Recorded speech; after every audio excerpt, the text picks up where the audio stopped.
ഇപ്പോൾ അമേരിക്കയുടെ ഒരു വലിയ പ്രഖ്യാപനം വന്നിട്ടുണ്ട്. ആ GCC രാജ്യങ്ങളൊക്കെയും അമേരിക്കയുടേതാണെന്നും അതുമാത്രമല്ല ഇറാനുമായിട്ട് യാതൊരു കുലബന്ധം പോലും പുലർത്താൻ പാടില്ല എന്നും പറഞ്ഞിട്ട്.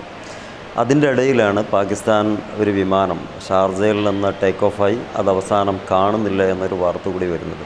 അതിൽ നിന്ന് വ്യക്തമാകുന്നൊരു കാര്യമുണ്ട്, ഇതിലൊരുപാട് അഭ്യൂഹങ്ങളൊക്കെ വരുന്നുണ്ട് എന്നുള്ളത് വ്യക്തമാണ്. പക്ഷേ ഇത് ആരാണ് കാണാതായത്, അല്ലെങ്കിൽ സ്വാഭാവികമായിട്ടുള്ള കാണാതാകലാണോ എന്നതൊക്കെക്കുറിച്ച് കൂടുതൽ സംസാരിക്കുകയും അതിനെക്കുറിച്ച് മനസ്സിലാക്കുകയും ചെയ്യേണ്ടത് ഷാർജയല്ല പാകിസ്ഥാനുമാണ്. പക്ഷേ ഇവിടെയുള്ള ഒരുപാട് ആളുകൾ അതിനെക്കുറിച്ച് പല ന്യായങ്ങളും അന്യായങ്ങളൊക്കെ കുറേ കൂടുതൽ പറഞ്ഞ് പ്രചരിപ്പിക്കുന്നുണ്ട്. സത്യത്തിൽ അവിടെ ഉണ്ടായിട്ടുള്ള ഒരു പ്രധാനപ്പെട്ട ഒരു കാര്യം ഷാർജ പറയുന്നത്, ഏതാനും നിമിഷങ്ങൾക്ക് ശേഷം അതിൻ്റെ സിഗ്നൽ സംവിധാനം തകരാറിലാവുകയും അത് അപ്രത്യക്ഷമാവുകയും ചെയ്യുന്നു. പക്ഷേ സുരക്ഷിതമായിട്ട് എവിടെയെങ്കിലും ലാൻഡ് ചെയ്യാനുള്ള ഏറെ സാധ്യതയുണ്ട്. എന്നാലും അതിൻ്റെ പിന്നിൽ തന്നെയാണ് എല്ലാ ഊർജിതമായ പ്രവർത്തനങ്ങളും അന്വേഷണങ്ങളും നടന്നുകൊണ്ടിരിക്കുന്നത്.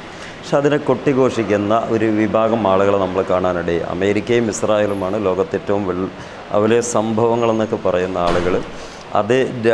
ആ വിഭാഗം തന്നെയാണ് ഇപ്പുറത്ത് വന്നിട്ട് പറയുന്നത് ഇത് സംഭവിക്കേണ്ടത് തന്നെയാണ്, അതങ്ങനെ തന്നെ വേണം.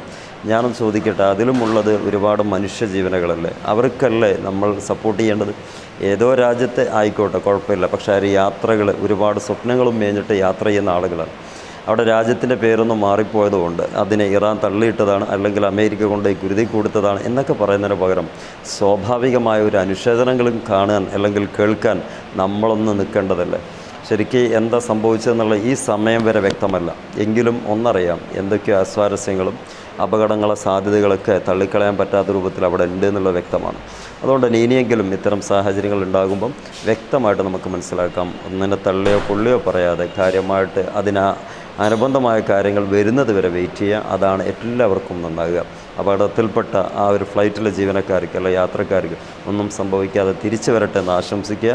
നമുക്ക് പ്രത്യാശിക്കാം. മറ്റു വീഡിയോയിൽ കാണാം. എല്ലാവർക്കും നന്ദി. വെറുതെ വിഷജീവികളായി ജീവിക്കുന്നതിന് പകരം സഹജീവികളോട് കരുണ കാണിച്ച് ജീവിക്കാൻ എല്ലാവരും ശ്രമിക്കുക.